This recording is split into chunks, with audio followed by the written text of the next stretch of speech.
restless, so give me something to do. Yeah, I can't stay here because I need to dance. Just jump around and show them how I move.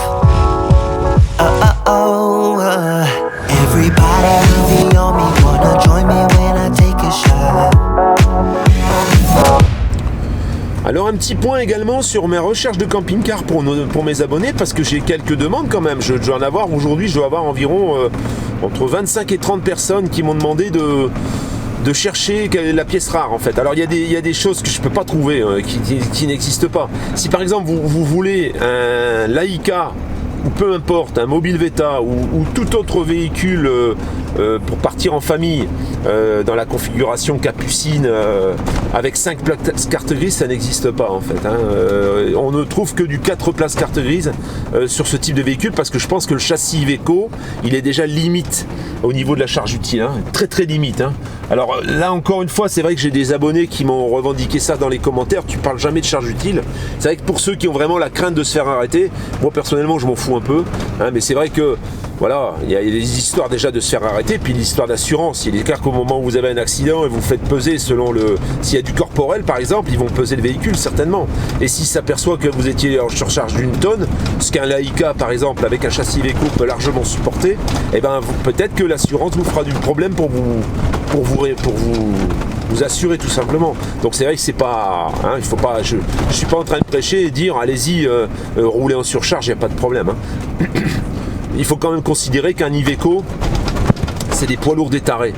Les Iveco par exemple, les 35-17, comme ils sont souvent montés sur les Laika Creos ou les Mobile Veta, il y a les 35-15 aussi, c'est souvent des véhicules qui étaient des poids lourds, qui faisaient 7 tonnes 5 en PTAC et qui ont été redescendus à 3 tonnes 5. Alors quand vous redescendez à 3 tonnes 5, autant vous dire que vous n'avez pas 300-350 kg environ de charge utile.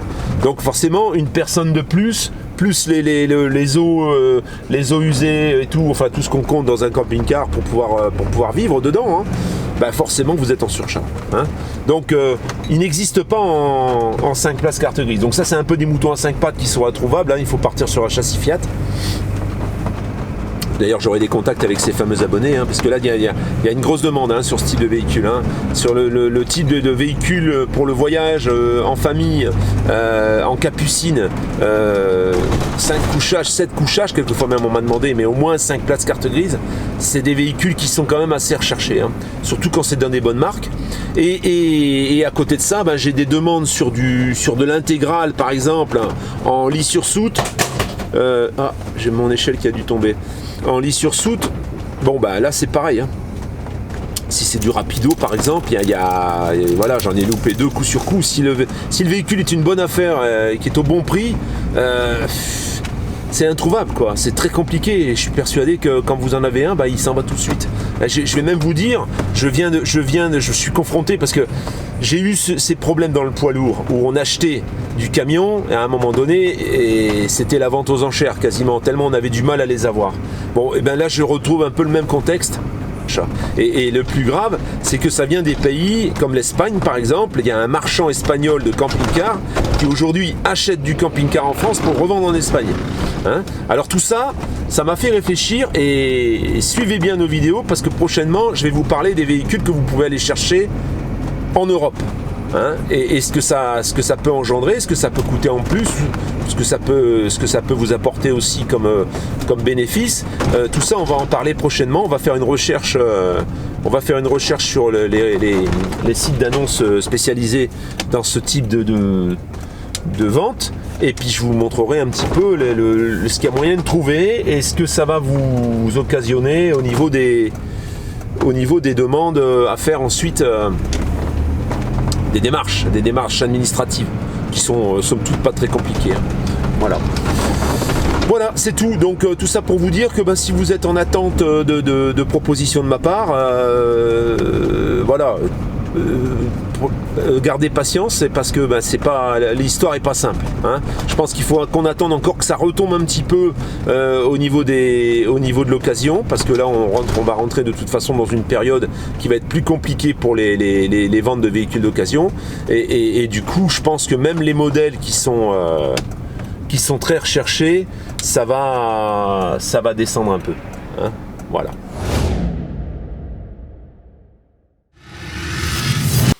Bonjour la famille. Alors, comme je le disais en introduction, c'est compliqué. Là, c'est certainement après la période après salon, et la période après salon, il y a des envies d'achat et automatiquement les bons camping-cars en fait, ils s'en vont à vitesse éclair. Hein. J'ai eu l'expérience là justement, je suis en recherche de rapido intégral avec lit sur soute pour plusieurs clients en fait. Et quand ils sont au bon prix, hein, je m'entends, quand ils sont au bon prix, hein, pas quand ils dépassent l'entendement, eh ben ils se vendent très très vite quoi. J'appelle, alors j'en ai loupé un dans l'est de la France, c'est un 90-83 DF. Le problème c'est que moi j'ai appelé, j'étais le premier. Derrière ça le monsieur a eu un marchand qui venait acheter pour l'Espagne. Ça veut dire qu'il va acheter ce camping-car et il descend dans sa concession en Espagne pour le vendre en occasion. Voilà. Alors c'est vrai qu'il était en dessous du prix du marché. Par correction, la personne m'a appelé. Je lui avais fait une offre un petit peu en dessous du prix qu'il demandait déjà, qui était déjà bien correct. C'est un peu le risque, hein, et c'est pour ça qu'on va parler un peu de négociation. Il l'a revendu. En fait, il y a un marchand qui l'a appelé, qui lui a proposé 1500 € de plus. Donc par correction, il m'a appelé. Il m'a dit écoutez, si vous vous engagez tout de suite, vous me dites c'est bon, vous le prenez, vous m'envoyez un acompte, vous avez une demi-heure là, et si vous êtes ok, je vous le mets de côté. Sauf que moi c'est pas pour moi bien sûr, hein, donc je téléphone à l'abonné en question, et c'est vrai que c'est clair qu'elle peut pas non plus s'engager sans voir le matériel.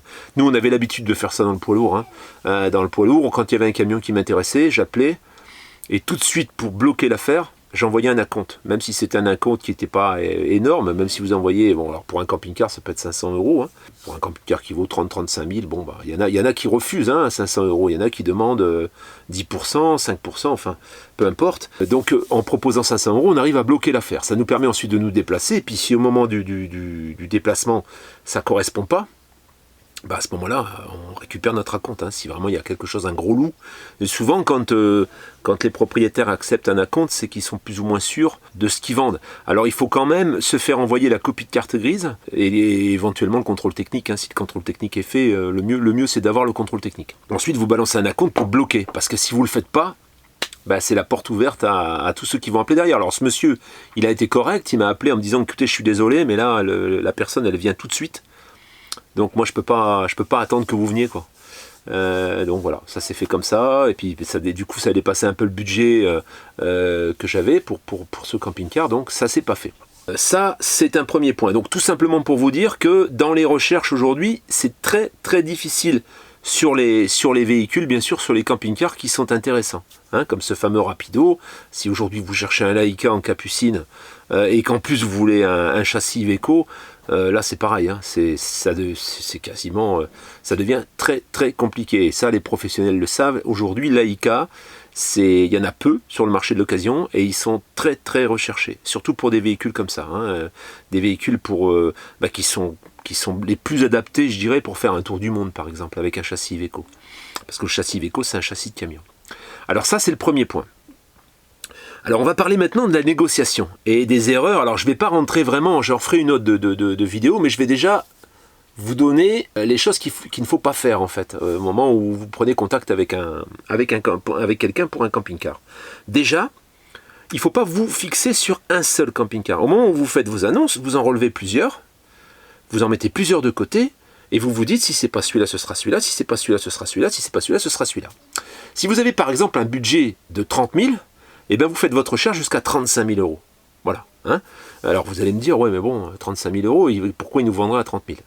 Il faut faire une recherche qu'à 35 000 € parce que 35 à 30 ça fait difficile. Mais par contre 32 500, 33 jusqu'à 30 c'est faisable quoi. Et preuve en est, c'est que moi je fais des propositions comme ça régulièrement et ça passe. Donc déjà, à partir du moment où vous avez choisi votre implantation, vous avez choisi les marques que vous voulez, si par exemple, dans le cas précis, vous voulez un intégral, vous vous dites par exemple, voilà, moi je veux ou un Rapido, ou un Laika, ou un Detlef, ou un Bürstner par exemple, voilà, vous vous fixez quelques marques, hein, vous n'êtes pas obligé d'en fixer 4, mais vous vous fixez quelques-unes, et dans ces marques-là, vous choisissez une implantation. Voilà, vous choisissez une implantation, vous choisissez l'âge, le kilométrage que vous ne voulez pas dépasser, Et vous faites votre recherche. Et là, ça vous permet de pouvoir classer les annonces en fonction et de vous faire une moyenne de prix, de valeur en fait. Hein. Là, vous vous dites, voilà, bon, ben, ça se vend. Et puis après, quelquefois, vous téléphonez, on vous dit, voilà, il est vendu. Bon, ben, vous vous dites, voilà, celui-là, il s'est vendu 30 000 et il s'est vendu tout de suite, par exemple. Ça vous permet de pouvoir vous faire un baromètre du prix réel, en fait, du prix du marché. Hein. Une fois que vous avez fait ça, vous avez relevé une quantité d'annonces, et ben vous tamisez un peu le tout. Et vous réduisez votre liste à 3 véhicules. Voilà, 3 véhicules. Il faut que vous ayez appelé 3 véhicules. Alors, il faut bien sûr pouvoir le faire. Si vous cherchez vraiment un modèle spécifique, vous ne les aurez pas, les 3 véhicules.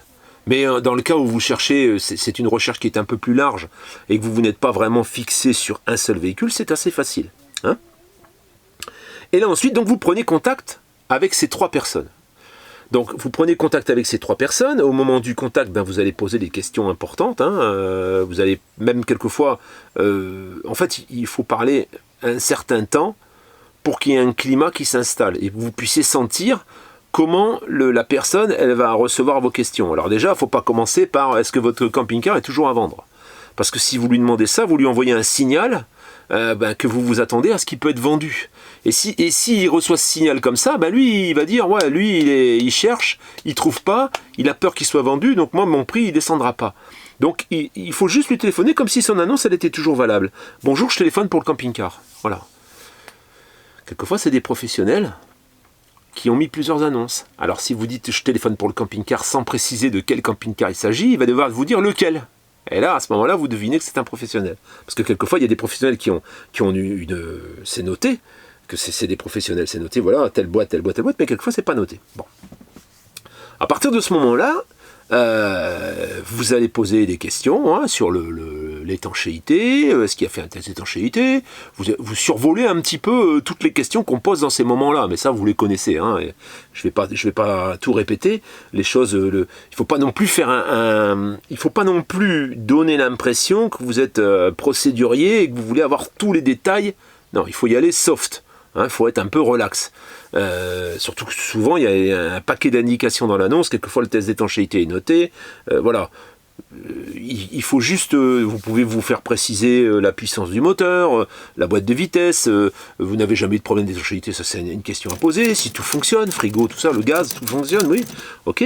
Vous auriez des photos complémentaires, alors il va vous dire oui, hein, bien sûr, s'il n'y en a pas, ben, il vous en fera, et donc vous vous faites envoyer les photos, voilà.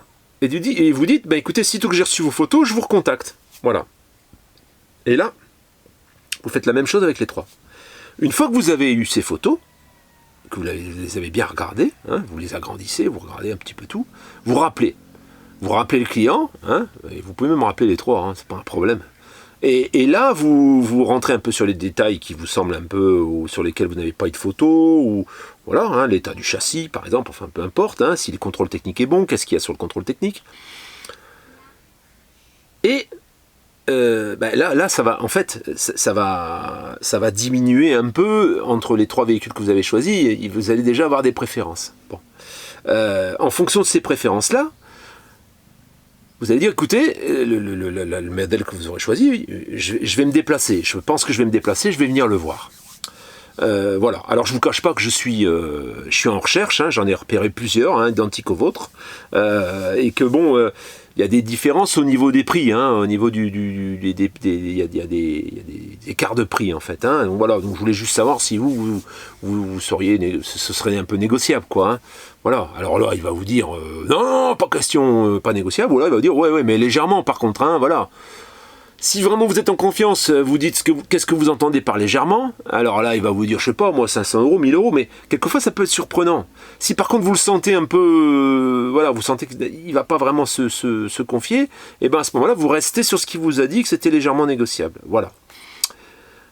Si vous le sentez en confiance, donc vous lui dites de combien, vous savez déjà de combien on va pouvoir... parce que comme j'ai un peu de route à faire, bon, vous lui expliquez quoi, vous lui expliquez qu'il y en a plusieurs, que il y en a d'autres qui vous plaisent, qui sont plus près de chez vous, mais que bon, celui-ci, il était... Ou alors vous dites carrément le contraire, qu'il y en a d'autres qui vous plaisent, qui sont un peu plus loin, et comme celui-là est plus proche, peut-être, bon ben voilà, hein, vous préféreriez que ça se fasse avec lui. Alors là, il va vous donner donc sa marge de négociation, peut-être, ou pas. Si vous sentez que ça coince, faut pas insister, quoi. C'est pas une procédure qu'il faut respecter à la lettre, parce que ça dépend aussi des gens. Hein. Moi, on m'a jamais dit non. Hein. On m'a jamais dit non, on négociera pas. Ça m'est jamais arrivé encore. Hein. Maintenant, même dans le camion et dans les camping-cars, depuis que j'en appelle, là, j'en appelle pas mal. J'ai jamais eu un quelconque refus. Hein. Voilà. Pour vous donner le prix, le mien, par exemple, je crois que j'ai négocié le jour du. J'ai négocié avant de partir. J'ai fait faire un chèque de banque d'une partie, mais quasiment la totalité, mais je l'ai laissé un peu en dessous de ce que je voulais négocier. Je ne l'avais pas vu quand je suis venu. Et une fois sur place, j'avais mon chèque de banque et j'avais du cash. Et j'ai négocié 4 000 sur place. 4 000. Voilà. Donc, il avait dit qu'il serait enclin, en effet, il négociera un petit peu. Alors moi, je lui ai expliqué, écoutez, je vous fais faire un chèque de banque et puis le reste, ça ne vous dérange pas si je vous donne une partie en cash. Mais j'ai une petite partie, c'était 2-3 000 balles, c'était pas énorme. Bon. Ça déjà, voilà la marche à suivre. Et alors au moment où vous êtes sur place, là c'est facile. Si déjà il a accepté de négocier, vous allez faire le tour, vous allez forcément trouver quelque chose. Alors je ne vais pas vous dire il faut absolument trouver quelque chose. Il y a des camping-cars qui sont impeccables. Mais moi par exemple, j'avais il y a une espèce d'autocollant qui est collé à l'intérieur de la capucine, l'autocollant, il est décollé, quoi. Il se décolle à un moment donné. Donc, il y a des endroits où ça ne tient plus. Il y avait une serrure cassée. Qu'est-ce qu'il y avait d'autre ? Il y avait des petites bricoles qui étaient vraiment minimes. Hein, et on peut pas avoir un engin complètement parfait, mais ça m'a permis un peu. En plus, j'avais fait la route, j'avais le chèque de banque à son nom. Donc, tout ça a entraîné la vente avec une petite négociation qui était quand même assez conséquente. Hein. Alors, il est clair qu'on ne se déplace pas avec un chèque de banque sans avoir pris quelques précautions au préalable. Hein.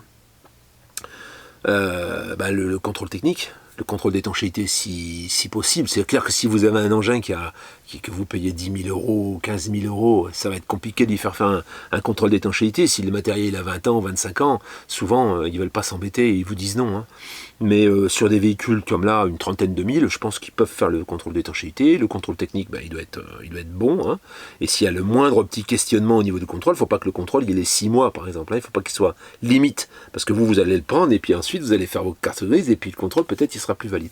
Donc, une fois que vous avez tout ça en main, oui, en effet, vous pouvez décider de vous déplacer sur l'un des trois. Alors, pourquoi 3 ? Parce que... déjà, vous, dans votre tête, vous allez vous sentir beaucoup plus sûr parce que vous savez que vous en avez 2 derrière.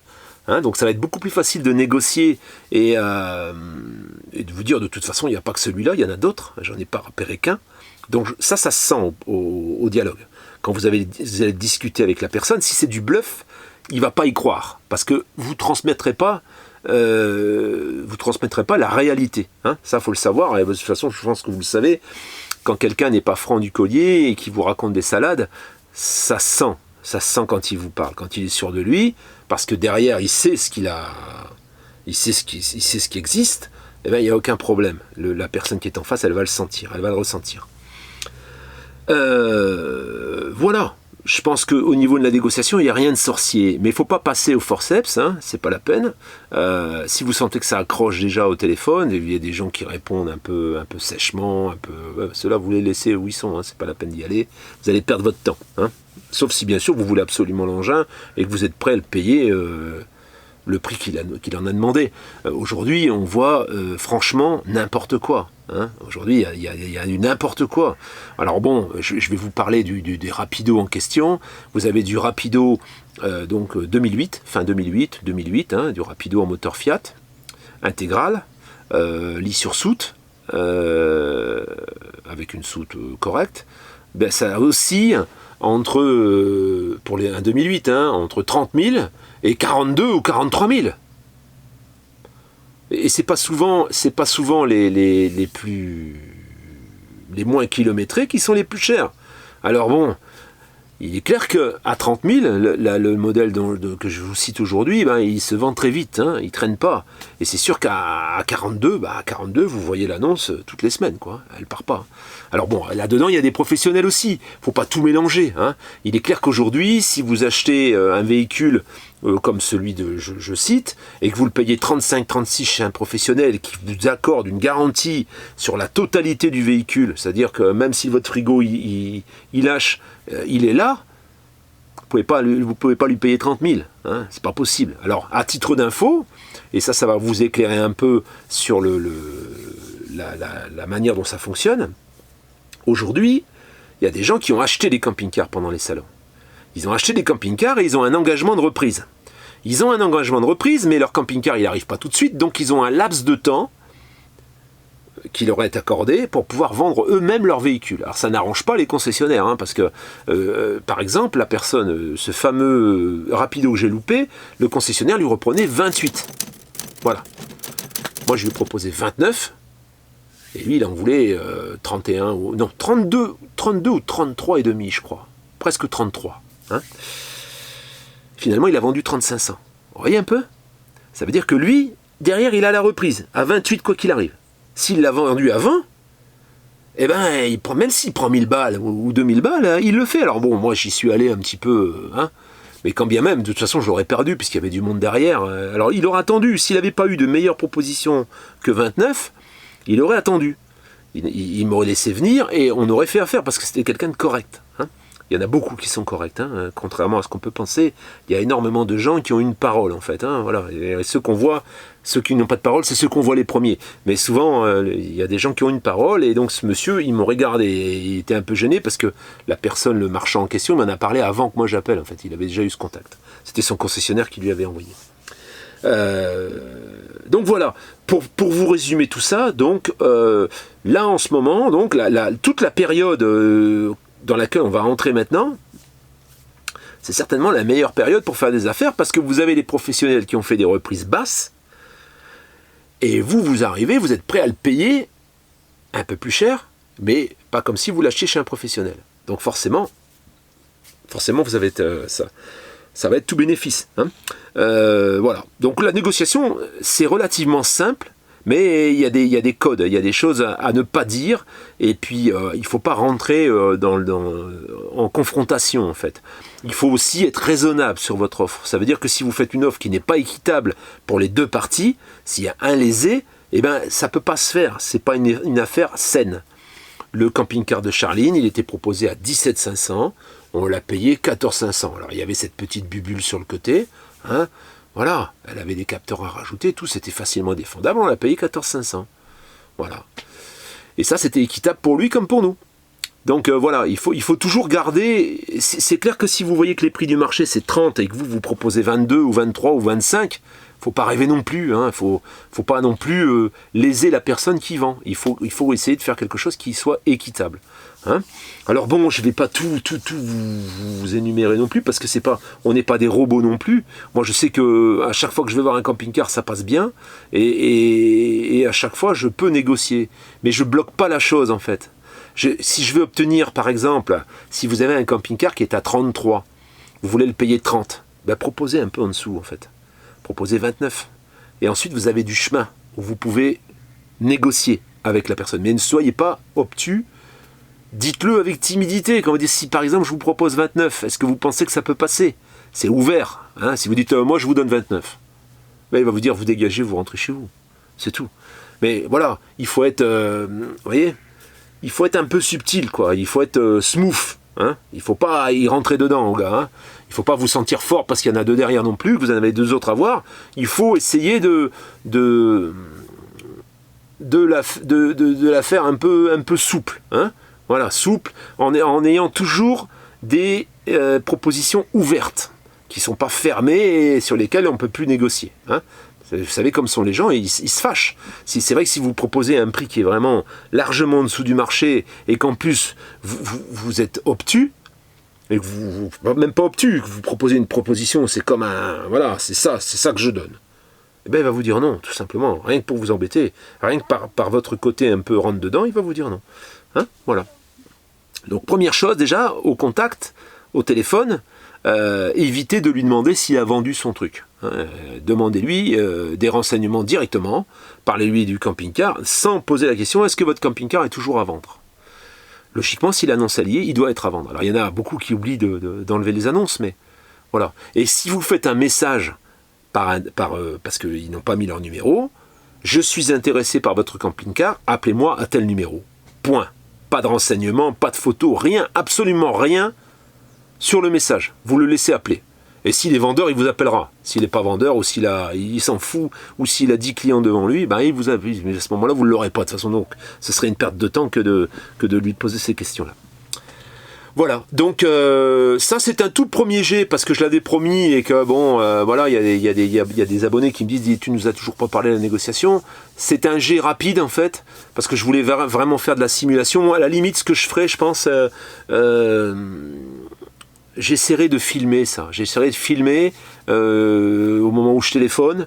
J'essaierai de faire des petits tutos comme ça quand j'aurai la situation qui va se présenter.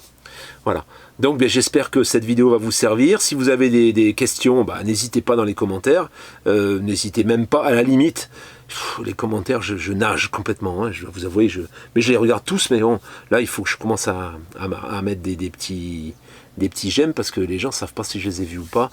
Et bon, il faut que je m'organise là-dessus. Et bon, les questions concernant l'achat du camping-car, si vous voulez que je m'en occupe, que je m'occupe de tout ça, la négociation, tout, la recherche, enfin voilà, eh bien vous me contactez directement sur cette adresse, trouve-moi-un-camping-car@gmail.com. Et si vous avez des questions d'ordre technique, des questions, comment dire, plutôt pratique sur la négociation, et bien à ce moment-là, vous pouvez la faire sur nomadintothewild@gmail.com. Hein, elle est ici. Voilà, ça fait 2 adresses, c'est compliqué, mais bon. Au moins, j'arrive à bien séparer le tout et c'est plus pratique. C'est plus facile. Voilà. Eh bien, écoutez, c'est tout ce que j'ai à dire. J'ai beaucoup de demandes. Hein, j'ai pas mal de demandes. Alors, si vous êtes en demande et que j'ai pas encore réagi, c'est peut-être que j'ai pas vraiment trouvé ce que vous cherchiez parce que j'en ai loupé pas mal. En fait, avant de vous envoyer les offres, je m'assure bien que tout est encore disponible. Hein. Et c'est vrai qu'il y a des capucines, par exemple, sur châssis Laika,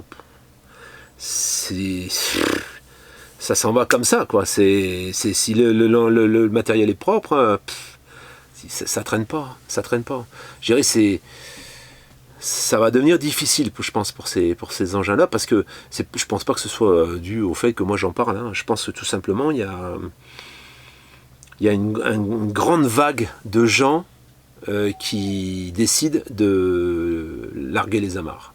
Et voilà. Et c'est ce qui explique qu'aujourd'hui, il y a une énorme demande sur l'occasion, sur les bons camping-cars. Après, il y a les lits à la française, par exemple. Si vous avez un rapido intégral en lit à la française, malheureusement, c'est moins facile à vendre. Parce que le lit à la française, c'est devenu un peu démodé en fait. Hein. C'est dommage parce que je trouvais ça super pratique. Le problème c'est qu'on n'a pas de soute en hauteur et je pense que c'est ça qui déplaît. Hein, lié à la française, vous avez une soute qui est en dessous de la soute, une soute en dessous du lit je veux dire, et la soute elle est souvent assez basse et on peut pas rentrer de vélo, on peut pas rentrer de... Voilà. Ce qui explique qu'aujourd'hui c'est beaucoup plus facile de trouver un camping-car avec lit à la française. Si vous cherchez un lit sur soute dans les bonnes marques, ou une capucine avec un lit superposé, et quelquefois même un des 2 lits qui se transforme en soute, ça c'est beaucoup plus difficile. Voilà. Eh bien écoutez, il va y avoir encore pas mal de vidéos. Je vais essayer de tenir le rythme d'en faire 3 par semaine. Là comme on parle beaucoup, il y a beaucoup moins de montage, ça va beaucoup plus vite. Prochainement, je vais refaire des images, mais là, en ce moment, voilà, j'ai pas trop eu le temps. Il y a eu les salons, tout. Je vais refaire un peu du drone, un peu pour pouvoir mettre des petites touches de nature dans tout ça. Et puis, on a des abonnés qui grimpent. Là, je crois qu'on est à 6000, presque 6500, il me semble.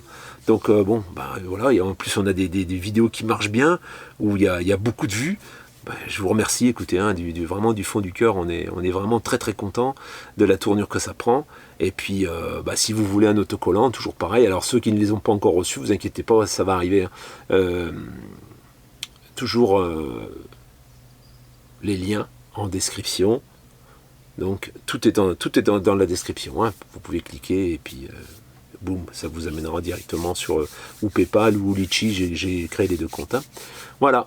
Eh bien, et puis pour ceux qui voudraient contribuer à l'avancement du Schmilblick, c'est pareil, hein, c'est les mêmes adresses. Voilà, je vous remercie beaucoup et je vous dis à tout bientôt. Ciao, ciao. I'll be the center of attention like I was some kind of astronaut.